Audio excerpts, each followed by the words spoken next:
Une décision de justice sans précédent annonce un revirement de la politique en matière de téléphonie mobile. Entre 2000 et 2004, 12 groupes de chercheurs de 7 pays européens ont mené la plus grande étude jamais réalisée dans l'Union européenne sur la relation entre les dommages génétiques et les rayonnements de la téléphonie mobile. Cette étude est connue sous le nom d'étude Reflex. Elle a clairement démontré les effets mutagènes du rayonnement de la téléphonie mobile, notamment par les ruptures de brins d'ADN qu'il provoque bien en deçà des valeurs limites actuellement en vigueur de 2 watts par kilo de poids corporel, une valeur limite purement thermique d'ailleurs. Le professeur Al Koffer, qui a dirigé cette étude, en résume la portée comme suit. En effet, si l'existence d'effets athermiques significatifs pour la santé était reconnue, l'indice de la valeur limite ne voudrait plus rien dire. Cependant, peu après leur publication dans les médias et jusqu'à nos jours, les résultats de l'étude mentionnée ont été dénigrés par le lobby de la téléphonie mobile comme étant scientifiquement injustifiables, voire falsifiés. Le professeur Alexander Lerchel de l'Université libre Jacobs de Brême s'est particulièrement distingué aujourd'hui. Il est au domaine de la téléphonie mobile ce que le docteur Trosten est au domaine de la virologie. Il a été membre dirigeant de la commission allemande de radioprotection jusqu'en 2011 et président du comité des rayonnements non ionisants.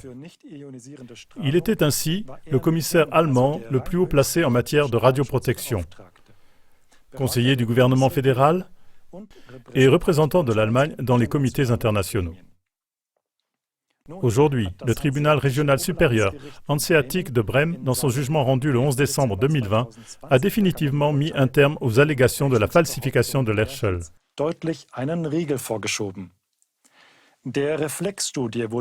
L'étude Reflex a non seulement confirmé son bien-fondé scientifique, mais a également démontré les effets biologiques nocifs des rayonnements de la téléphonie mobile, lesquels ont toujours été supprimés ou ignorés jusqu'à présent. Voici dans sa forme originale la décision du juge contre le professeur Lerchel. L'ordre a été intimé au professeur Lerchel de s'abstenir de publier et ou de faire publier ces allégations de falsification déjà mentionnées en référence au plaignant, sous réserve d'une amende administrative pouvant aller jusqu'à 250 000 € à déterminer pour chaque cas d'infraction et, au cas où celle-ci ne pourrait être recouvrée, d'une détention ou d'une incarcération administrative pouvant aller jusqu'à 6 mois. Le professeur Lerchel est condamné aux dépens de la procédure et le jugement est provisoirement exécutoire. Le montant du litige est fixé à 20 000 € sans qu'il puisse y avoir d'appel. Une décision de justice des Pays-Bas est tout aussi novatrice dans ce contexte. Le 18 décembre 2020, le tribunal administratif de Gelderland a confirmé que la technologie sans fil présente un risque accru pour la santé et à partir de limites largement inférieures à celles fixées par l'État. Mais en tant que citoyen directement concerné, avez-vous entendu quelque chose à ce sujet de la part des politiciens et des principaux médias? Ces décisions de justice ont-elles finalement amené le gouvernement à repenser sa politique de numérisation, comme on aurait pu s'y attendre? Malheureusement pas. Profitant du confinement, on déploie la 5G de manière générale, tout en argumentant un respect des valeurs limites.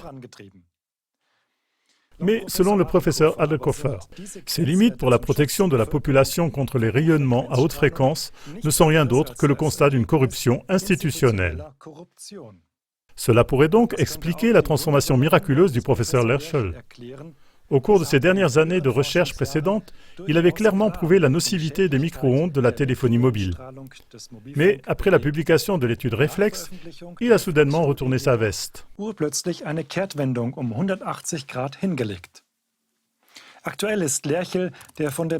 Lerchel est devenu très proche du gouvernement allemand, qui l'a chargé de prouver scientifiquement l'innocuité de la 5G comme ce dernier le prétend. À cette fin, le gouvernement lui a accordé un financement de recherche d'un montant de 1 100 000 €. Il semble que le gouvernement fédéral ne peut clairement pas se passer de scientifiques achetés, c'est-à-dire corrompus, afin de pouvoir mettre en œuvre le plus tranquillement possible sa stratégie de téléphonie mobile et de digitalisation.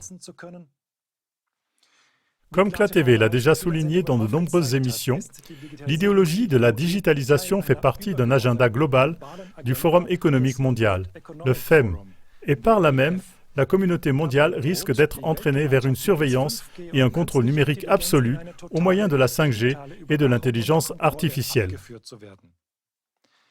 Par conséquent, la liberté et la santé de la population sont mises sur le marché par l'industrie, la politique et les grands médias. La population doit exiger qu'une justice indépendante enquête de manière approfondie sur les abus qui ont été révélés, afin que la falsification scientifique devenue évidente en faveur de l'industrie de la téléphonie mobile soit clarifiée à tous les niveaux.